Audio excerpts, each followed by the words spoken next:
Autre proposition de Bergson. Il voit le rire comme le caractère ridicule de la rigidité mécanique dans la fluidité, la souplesse et l'harmonie de l'évolution d'une vie humaine.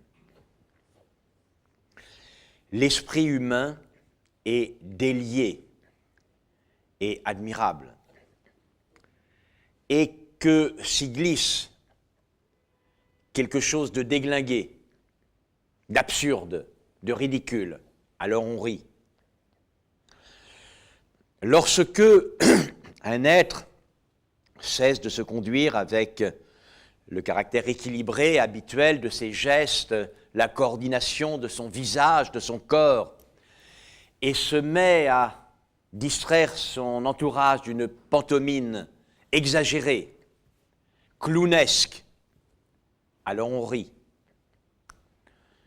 Lorsque le marcheur nonchalant bute d'un seul coup et après des gestes également un peu mécaniques, perd l'équilibre, s'il n'a pas trop mal, on a tendance, et les enfants aiment bien ça, à en rigoler. On rit quand quelqu'un tombe par terre en manquant sa chaise. Moi, je me rappelle qu'un de mes fous rires extraordinaires,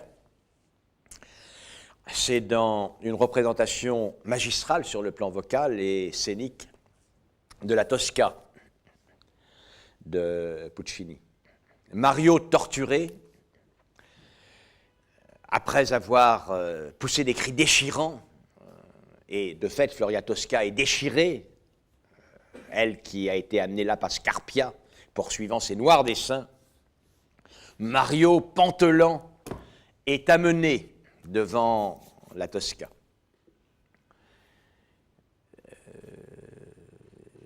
Mario, c'est un ténor extrêmement enveloppé.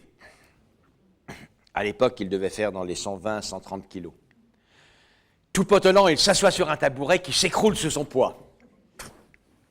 J'ai ri comme les autres. D'ailleurs, dans la même représentation, à la fin, Floria Tosca se jette par-dessus les remparts du château Saint-Ange, vous savez, pour échapper à l'arrestation, après que Mario eut été fusillé. Et évidemment, il ne faut pas qu'elle tombe de haut, cette cantatrice. Donc il doit y avoir un espèce de trampoline, et on l'a vu rebondir. Sur les remparts 2 ou 3 fois, c'était absolument désopilant. Donc voilà, Bergson nous explique la raison pour laquelle, effectivement, cela fait rire. La rigidité mécanique parfois qui vient perturber la souplesse des mouvements de l'harmonie humaine. Ça s'applique lorsque on raconte une histoire de médecin exagérant tous les traits du médecin, ou bien alors lorsque l'on imite un sous-préfet ou un homme politique pompeux en campagne, dont on exagère tous les traits. Là encore, on voit bien ce qu'il y a d'exagéré, de rigide. Et d'après Bergson, voilà ce qui fait rire. Dans le comique de situation, qui caractérise celui de beaucoup des comédies, notamment des vaudevilles, on voit bien le ressort. Plusieurs épisodes se déroulent et ils s'entremêlent de manière inattendue, si bien que les fils normal est modifié. Et le déroulement de l'histoire en est totalement déglingué. Le mari rentre dans la chambre alors que l'amant est là, qui est dans le placard, etc., etc. Immanquablement, pas toujours, moi ça a fini par ne plus me faire rire beaucoup, mais peu importe, ça a toujours du succès, donc on en rit toujours.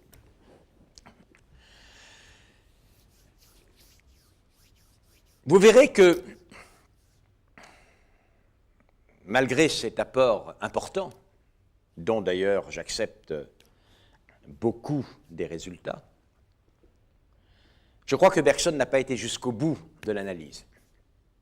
Et moi, le petit généticien, médecin, 107 ans après Bergson, eh bien, je crois que j'ai fait mieux que Bergson. Beaucoup mieux. Et certains d'entre vous en ont ri, et ils auront à en rendre compte tout à l'heure.